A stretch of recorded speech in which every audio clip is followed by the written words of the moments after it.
ഇത്തവണത്തെ ലോക്സഭാ തെരഞ്ഞെടുപ്പ് ഫലം പ്രവചിച്ച് എൻ ഗോപാലകൃഷ്ണൻ നായർ. തെരഞ്ഞെടുപ്പ് പ്രവചന വിദഗ്ധനായ അദ്ദേഹം കഴിഞ്ഞ 2 തവണയും മറുനാടിനു വേണ്ടി പ്രവചനം നടത്തിയിരുന്നു. കേരളത്തിൽ ഐക്യജനാധിപത്യ മുന്നണിക്ക് 12 മുതൽ 19 വരെ സീറ്റും, ഇടതിന് 1 മുതൽ 6 വരെ സീറ്റും, ദേശീയ ജനാധിപത്യ സഖ്യത്തിന് 0 മുതൽ 2 വരെ സീറ്റും ലഭിക്കുമെന്ന് അദ്ദേഹം പറയുന്നു. അദ്ദേഹത്തിന്റെ വാക്കുകളിലേക്ക്. എൻ്റെ പേര് തോട്ടക്കാട് എൻ ഗോപാലകൃഷ്ണൻ നായർ. ഞാൻ അധ്യാപകരെയാണ് ഇപ്പോൾ പഠിപ്പിച്ചുകൊണ്ടിരിക്കുന്നത്. കോളേജ് അധ്യാപക പരീക്ഷ, ഹയർ സെക്കൻഡറി അധ്യാപക പരീക്ഷ, ഹൈസ്കൂൾ അധ്യാപക പരീക്ഷ എന്നിവയ്ക്ക് തയ്യാറാവുന്നവരെയാണ് ഇപ്പോൾ പഠിപ്പിച്ചുകൊണ്ടിരിക്കുന്നത്. ലോക്സഭയിലേക്കും ആന്ധ്രാപ്രദേശ്, ഒഡീഷ, അരുണാചൽ പ്രദേശ്, സിക്കിം എന്നീ സംസ്ഥാന നിയമസഭകളിലേക്കും ഏപ്രിൽ 19 മുതൽ ജൂൺ 1 വരെ 7 ഘട്ടങ്ങളിലായി തെരഞ്ഞെടുപ്പ് നടക്കുകയാണ്. ഈ തെരഞ്ഞെടുപ്പിലെ ഫലം ഞാൻ പ്രവചിക്കുകയാണ്. കേരളത്തിലെ എല്ലാ മണ്ഡലങ്ങളിൽ നിന്നുമുള്ള 2000 പേരോട് ടെലഫോണിൽ സംസാരിച്ചാണ് കേരളത്തിലെ ഫലം പ്രവചിച്ചിരിക്കുന്നത്. കേരളം ഒഴിച്ചുള്ള സംസ്ഥാനങ്ങളിലെ ഫലം പ്രവചിച്ചിരിക്കുന്നത് ആ സംസ്ഥാനങ്ങളിലെ മലയാളികളായ എൻ്റെ സുഹൃത്തുക്കളായ 500 പേരോട് ടെലഫോണിൽ സംസാരിച്ചിട്ടാണ്. ഈ പ്രവചനത്തിൽ മണ്ഡലങ്ങളുടെ എണ്ണത്തിൻ്റെ അടിസ്ഥാനത്തിൽ പരമാവധി 10% പിശക് വരാം. ഞാൻ 1996 മുതൽ കേരളത്തിലെ എല്ലാ നിയമസഭാ തിരഞ്ഞെടുപ്പുകളും എല്ലാ ലോക്സഭാ തിരഞ്ഞെടുപ്പുകളും പ്രവചിച്ചിട്ടുണ്ട്. അതിലെല്ലാം 80 മുതൽ 95% വരെ ശരിയായിട്ടുണ്ട്. എൻ്റെ പഠനമനുസരിച്ച് കേരളത്തിൽ ഐക്യജനാധിപത്യ മുന്നണിക്ക് 12 മുതൽ 19 വരെ സീറ്റും, ഇടത് ജനാധിപത്യ മുന്നണിക്ക് 1 മുതൽ 6 വരെ സീറ്റും, ദേശീയ ജനാധിപത്യ സഖ്യത്തിന് 0 മുതൽ 2 വരെ സീറ്റും ലഭിക്കും. കോൺഗ്രസ്സിന് 8 മുതൽ 15 വരെ സീറ്റുകളും, മുസ്ലിം ലീഗിന് 2 സീറ്റും, RSPക്ക് 1 സീറ്റും, കേരള കോൺഗ്രസ് ജോസഫിന് 1 സീറ്റും, CPMന് 1 മുതൽ 6 സീറ്റും, BJPക്ക് 0 മുതൽ 2 സീറ്റും, CPIക്ക് 0 മുതൽ 1 വരെ സീറ്റും ലഭിക്കും. UDFന് 44-45% വോട്ടും, LDFന് 36-37% വോട്ടും, NDAക്ക് 17 മുതൽ 18% വരെ വോട്ടും ലഭിക്കും. ലോക്സഭയിൽ BJPക്ക് തനിയെ ഭൂരിപക്ഷം ലഭിക്കും. BJPക്ക് 306-314 സീറ്റും, NDAക്ക് 356-371 സീറ്റും, ഇന്ത്യ മുന്നണിക്ക് 139 മുതൽ 157 വരെ സീറ്റും, മറ്റുള്ളവർക്ക് 33 മുതൽ 37 വരെ സീറ്റും, കോൺഗ്രസ്സിന് 61-70 സീറ്റും ലഭിക്കും. നരേന്ദ്രമോദി 3ാമതും പ്രധാനമന്ത്രിയാകും. ജവഹർലാൽ നെഹ്റുവിന് ശേഷം തുടർച്ചയായി 3 തിരഞ്ഞെടുപ്പുകളിൽ വിജയിച്ച് പ്രധാനമന്ത്രിയാകുന്ന ആദ്യത്തെ നേതാവാണ് നരേന്ദ്രമോദി. കേരളത്തിൽ UDF വിജയിക്കുന്ന മണ്ഡലങ്ങൾ: കോൺഗ്രസ് 8 മുതൽ 15 വരെ സീറ്റാണ് കിട്ടുന്നത്. അതിൽ 1 Alappuzha KC Venugopal, 2 Pathanamthitta Anto Antony, 3 Idukki Dean Kuriakose, 4 Ernakulam Hibi Eden, 5 Chalakudy Benny Behanan, 6 Palakkad VK Sreekandan, 7 Kozhikode MK Raghavan, 8 Wayanad Rahul Gandhi. Muslim League 2 seat: പൊന്നാനിയിൽ Abdul Samad Samadani, Malappuram ET Muhammad Basheer. RSP 1, Kollam NK Premachandran. Kerala Congress Joseph 1, അത് കോട്ടയത്ത് ഫ്രാൻസിസ് ജോർജ് വിജയിക്കും. CPM 1 മുതൽ 6 വരെ സീറ്റ്, CPIക്ക് 0 മുതൽ 1 സീറ്റ്. CPM ജയിക്കുമെന്ന് ഉറപ്പുള്ളത് ആലത്തൂരിൽ മന്ത്രി K രാധാകൃഷ്ണനാണ്. തിരുവനന്തപുരം, ആറ്റിങ്ങൽ, മാവേലിക്കര, തൃശ്ശൂർ, വടകര, കണ്ണൂർ, കാസർഗോഡ് എന്നീ മണ്ഡലങ്ങളിലെ ഫലം പ്രവചനാതീതമാണ്. തിരുവനന്തപുരം, തൃശ്ശൂർ മണ്ഡലങ്ങളിൽ കോൺഗ്രസോ BJPയോ വിജയിക്കും. ആറ്റിങ്ങൽ, വടകര, കണ്ണൂർ, കാസർഗോഡ് മണ്ഡലങ്ങളിൽ കോൺഗ്രസ് അല്ലെങ്കിൽ CPM വിജയിക്കും. മാവേലിക്കരയിൽ കോൺഗ്രസ് CPI സ്ഥാനാർത്ഥികളിൽ ഒരാൾ വിജയിക്കും. ഈ 7 മണ്ഡലങ്ങളിലെയും ഭൂരിപക്ഷം 25,000-ൽ കുറവായിരിക്കും. ദേശീയ തലത്തിൽ വരാനിടയുള്ള കക്ഷിനില: ദേശീയ ജനാധിപത്യ സഖ്യം 356 മുതൽ 371 സീറ്റ് വരെ, BJP 306 മുതൽ 314 സീറ്റ് വരെ, ജനതാദൾ യുണൈറ്റഡ് 14 മുതൽ 15 സീറ്റ് വരെ, ശിവസേന ഏകനാഥ് ഷിൻഡെ വിഭാഗം 8 മുതൽ 10 വരെ, തെലുങ്കുദേശം 6 മുതൽ 8 വരെ, Lok Janshakti Party 4 seat, Janata Dal S 3, NCP Ajit Pawar വിഭാഗം 3, രാഷ്ട്രീയ ലോക്ദൾ 2, അപ്നാദൾ എസ് 2, അമ്മ മക്കൾ മുന്നേറ്റ Kazhagam 1, Pattali Makkal Katchi 1, Janasena Party 1, Hindustan Awami Morcha 1, RLM 1, Tipramotha Party 1, National People's Party 1, National People's Front 1, AJSU 1, AGP 1. India സഖ്യം 139 മുതൽ 157 സീറ്റ് വരെ, കോൺഗ്രസ് 61 മുതൽ 70 വരെ, DMK 21, ഓൾ ഇന്ത്യ തൃണമൂൽ കോൺഗ്രസ് 20 മുതൽ 21 വരെ, Aam Aadmi Party 10 seat, Samajwadi Party 5 seat, CPM 3 മുതൽ 6 വരെ സീറ്റ്, മുസ്ലിം ലീഗ് 3,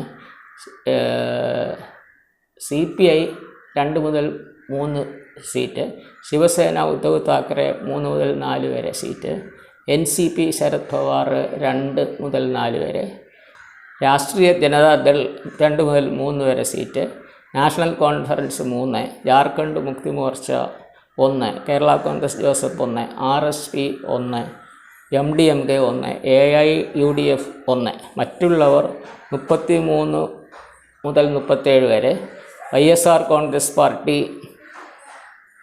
15 മുതൽ 17 വരെ, ബിജു ജനതാദൾ 10 മുതൽ 11 വരെ, തെലങ്കാന രാഷ്ട്ര സമിതി 3 മുതൽ 4 വരെ, AIADMK 1, AIMIM 1, ശിരോമണി അകാലിദൾ 1, സിക്കിം ക്രാന്തി മോർച്ച 1, സൊറാം പീപ്പിൾസ് മൂവ്മെൻറ്റ് അല്ലെങ്കിൽ ZPM 1, YSR കോൺഗ്രസും BJDയും NCPയിൽ YSR കോൺഗ്രസും BJDയും NDAയിൽ ഇല്ലെങ്കിലും തെരഞ്ഞെടുപ്പ് കഴിയുമ്പോൾ NDAയ്ക്ക് പിന്തുണ നൽകും. ദേശീയ തലത്തിൽ BJPക്ക് 40%, NDAയ്ക്ക് 47%, കോൺഗ്രസിന് 22%, ഇന്ത്യ സഖ്യത്തിന് 35%, സ്വതന്ത്രർക്കും മറ്റ് കക്ഷികൾക്കും 18% വോട്ട് ലഭിക്കും. സംസ്ഥാനങ്ങളിൽ വരാനിടയുള്ള കക്ഷിനില: തമിഴ്നാട് ആകെ 39 സീറ്റ്, അതിൽ ഇന്ത്യ സഖ്യത്തിന് 35, അതിൽ തന്നെ DMKയ്ക്ക് 21 സീറ്റ്, കോൺഗ്രസ് 8, MDMK 1, മുസ്ലിം ലീഗ് 1, CPM 2, CPI 2, NDAയ്ക്ക് 3 സീറ്റ്, അതിൽ BJP 1 seat, PMK 1 seat, AMMK 1. AIADMK ഒരു മുന്നണിയിലുമില്ല, അവർക്ക് 1 സീറ്റ് കിട്ടും. പുതുച്ചേരിയിൽ 1 സീറ്റ്, അത് കോൺഗ്രസിനാണ്. ലക്ഷദ്വീപിൽ 1 സീറ്റ്, അത് കോൺഗ്രസിനാണ്. കർണാടകയിൽ ആകെ 28 സീറ്റ്, അതിൽ NDAയ്ക്ക് 18 മുതൽ 20 വരെ സീറ്റ്, അതിനകത്ത് തന്നെ BJP 15 മുതൽ 17 വരെ, ജനതാദൾ S 3, ഇന്ത്യ സഖ്യം 8 മുതൽ 10 വരെ, അതിൽ ഇന്ത്യ സഖ്യത്തിൽ കോൺഗ്രസ് മാത്രമേ ഉള്ളൂ, 8 മുതൽ 10 വരെ സീറ്റ്. ആന്ധ്രാപ്രദേശിൽ 25 സീറ്റാണുള്ളത്, അതിൽ YSR കോൺഗ്രസിന് 15 മുതൽ 17 വരെ സീറ്റ് കിട്ടും, NDAയ്ക്ക് 8 മുതൽ 10 വരെ സീറ്റ്, അതിൽ TDP 6 മുതൽ 8 വരെ, BJP 1, ജനസേന പാർട്ടി 1, അവിടെ ഇന്ത്യ സഖ്യത്തിന് സീറ്റൊന്നുമില്ല. തെലങ്കാനയിലാകെ 17 സീറ്റ്, അതിൽ ഇന്ത്യ സഖ്യം 9, ഇന്ത്യ സഖ്യത്തിൽ കോൺഗ്രസ് മാത്രമേ ഉള്ളൂ, കോൺഗ്രസിന് 9 സീറ്റ്, NDAയ്ക്ക് 3 മുതൽ 4 വരെ സീറ്റ്, NDAയിൽ അവിടെ BJP മാത്രമേ ഉള്ളൂ, BJPക്ക് 3 മുതൽ 4 വരെ സീറ്റ്, TRSന് 3 മുതൽ 4 വരെ സീറ്റ്, AIMIMന് 1 സീറ്റ്, അത് ഹൈദരാബാദിൽ നിന്നാണ് കിട്ടുന്നത്. ഗോവയിൽ 2 സീറ്റ്, അതിൽ BJPക്ക് 1 സീറ്റ്, കോൺഗ്രസിന് 1 സീറ്റ്. മഹാരാഷ്ട്ര 48 സീറ്റ്, അതിൽ NDA 36 മുതൽ 40 വരെ സീറ്റ്, BJP 25 മുതൽ 27 വരെ സീറ്റ്, ശിവസേന ഏകനാഥ് ഷിൻഡെ വിഭാഗം 8 മുതൽ 10 വരെ സീറ്റ്, NCP അജിത് പവാർ വിഭാഗം 3 സീറ്റ്, ഇന്ത്യ മുന്നണി 8 മുതൽ 12 വരെ സീറ്റ്, കോൺഗ്രസ് 3 മുതൽ 4 വരെ സീറ്റ്, ശിവസേന ബാൽ താക്കറെ വിഭാഗത്തിന് 3 മുതൽ 4 വരെ സീറ്റ്, NCP ശരത് വിഭാഗത്തിന് 2 മുതൽ 4 വരെ സീറ്റ്. ഗുജറാത്ത് ആകെ 26 സീറ്റ്, അതിൽ 26ഉം BJPക്ക് കിട്ടും, കോൺഗ്രസിന് സീറ്റൊന്നുമില്ല. രാജസ്ഥാനിൽ ആകെ 25 സീറ്റ്, അതിൽ BJPക്ക് 24 സീറ്റും കോൺഗ്രസിന് 1 സീറ്റും കിട്ടും. 29 സീറ്റ്, അതിൽ BJPക്ക് 28 സീറ്റ്, കോൺഗ്രസിന് 1 സീറ്റ്. ഛത്തീസ്ഗഡ് 11 സീറ്റ്, BJPക്ക് 9 സീറ്റ്, കോൺഗ്രസിന് 2 സീറ്റ്. ഉത്തർപ്രദേശ് ആകെ 80 സീറ്റ്, അതിൽ NDAക്ക് തന്നെ 74 സീറ്റ്, NDAയിൽ തന്നെ BJPക്ക് 70 സീറ്റ്, RLDക്ക് 2 seat, Apna Dal S 2 seat. India സഖ്യം 6 സീറ്റ്, അതിൽ SPക്ക് 5 സീറ്റ്, കോൺഗ്രസിന് 1 സീറ്റ്. ഉത്തരാഖണ്ഡിലാകെ 5 സീറ്റ്, അതിൽ BJPക്ക് 5 സീറ്റ്. ഹരിയാനയിലാകെ 10 സീറ്റ്, BJPക്ക് 8 സീറ്റ്, കോൺഗ്രസിന് 2 സീറ്റ്. ഡൽഹിയിലാകെ 7 സീറ്റ്, BJPക്ക് 4 സീറ്റ്, AAP 2 സീറ്റ്, കോൺഗ്രസിന് 1 സീറ്റ്. ഹിമാചൽ പ്രദേശ് ആകെ 4 സീറ്റ്, BJP 4 സീറ്റ്. പഞ്ചാബ് ആകെ 13 സീറ്റ്, അതിൽ AAP 8 seat, Congress 3 seat, BJP 1 seat, Shiromani Akali Dal 1. ചണ്ഡീഗഡിലാകെ 1 സീറ്റ്, അത് കോൺഗ്രസിന് കിട്ടും. ജമ്മു ആൻഡ് കാശ്മീർ 5 സീറ്റ്, അതിൽ BJP 2 സീറ്റ്, ഇന്ത്യ സഖ്യം 3 സീറ്റ്. ഇന്ത്യ സഖ്യത്തിൽ നാഷണൽ കോൺഫറൻസിന് 3 സീറ്റ്. ലഡാക്കിലാകെ 1 സീറ്റേ ഉള്ളൂ, അത് BJPക്ക് കിട്ടും.